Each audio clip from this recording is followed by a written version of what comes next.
Hey there, welcome to Only Ohio. Today, we're embarking on a historical journey into the heart of the Industrial Revolution, specifically focusing on a rather unusual event that has left quite a mark on the annals of history. This is not your typical tale of industry or innovation, but rather a peculiar narrative about a river that caught fire. Yes, you heard me right. A river, not a building or a forest, but a body of water, blazing with fiery tongues of flame. Isn't it intriguing to imagine, almost paradoxical, a river whose essence is water enveloped in flames?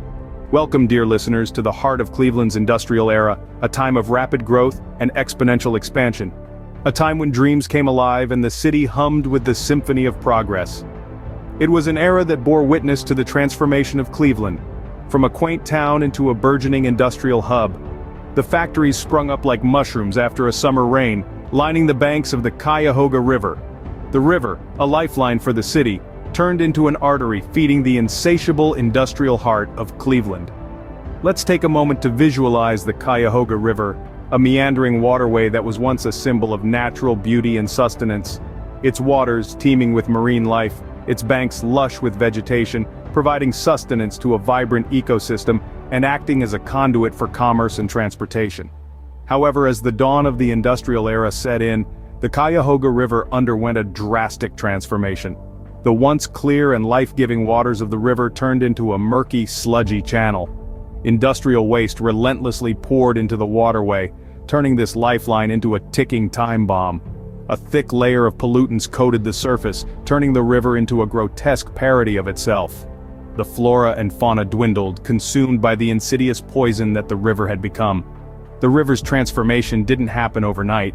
It was a slow and gradual process, much like the creeping of that eats away at the very fabric of a structure until it becomes a feeble shadow of its former self. The factories, with their smoke-belching chimneys and the constant trundle of machinery, were oblivious to the plight of the river, their focus solely on the progress and prosperity they were generating. And then, on an ordinary hot summer day, it happened. The river, choking under the weight of the waste, sparked into a conflagration.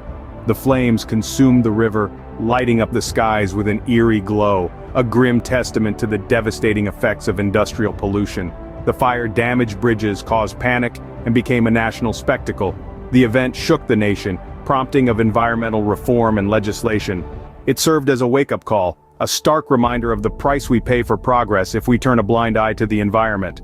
The river, once a symbol of life and vitality, became a burning emblem of industrial recklessness. So, on this episode of Only Ohio, we've delved into a remarkable chapter of our state's history, a tale of a river that flowed with fire instead of water, a river that, in its fiery wrath, served as a grim reminder of the consequences of unchecked industrialization. From the heart of Cleveland's industrial era, where the Cuyahoga River went from a peaceful waterway to a shocking fire show. Industrial waste turned this lifeline into a ticking time bomb until boom. On a hot summer day, it caught fire, damaging bridges and becoming a national spectacle. This fiery fiasco led to the creation of the Environmental Protection Agency and the Clean Water Act.